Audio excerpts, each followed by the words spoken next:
A special thank you to each of our subscribers who make this channel possible. Here's today's story. In a landmark ruling that has sent shockwaves across Bangladesh and the international community, former Prime Minister Sheikh Hasina has been sentenced to death by the International Crimes Tribunal after being convicted of multiple counts of crimes against humanity. This unprecedented verdict comes in the wake of the violent student-led uprising that took place in 2024, during which security forces were accused of using lethal force against protesters. The trial was conducted in absentia, as Hasina fled to India following the overthrow of her government in August 2024. She had been in power for 15 years before being ousted amid widespread protests demanding her resignation.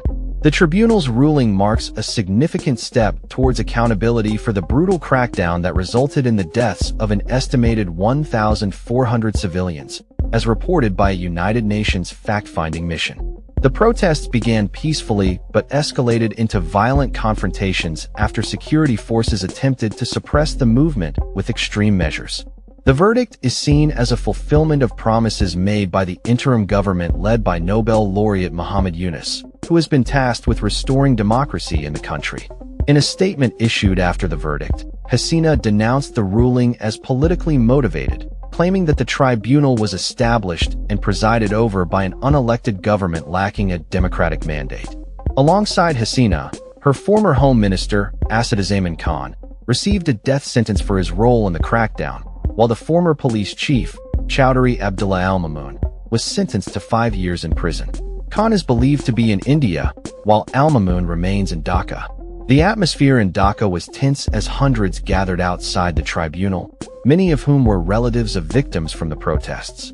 Ramjan Ali, the brother of a protester killed during the uprising, expressed his desire for justice not only for his brother, but for all victims of the July uprising.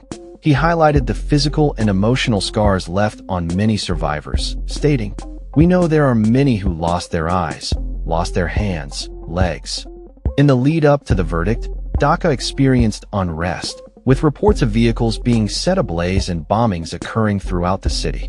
The government deployed approximately 15,000 police and paramilitary personnel to maintain order amidst fears of escalating violence following the tribunal's decision.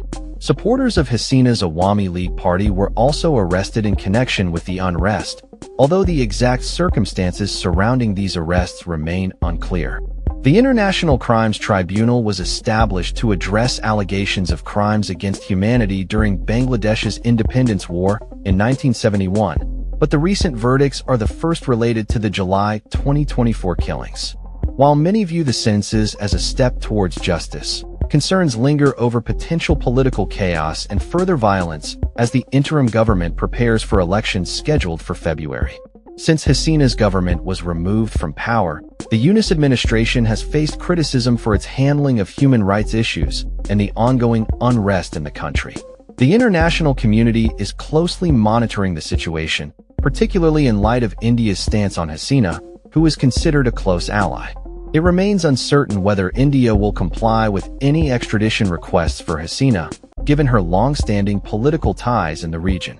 As Bangladesh navigates this turbulent chapter in its history, the implications of the tribunal's verdict are likely to resonate far beyond its borders, highlighting the ongoing struggle for justice and accountability in a nation grappling with its political legacy. That's all for this story.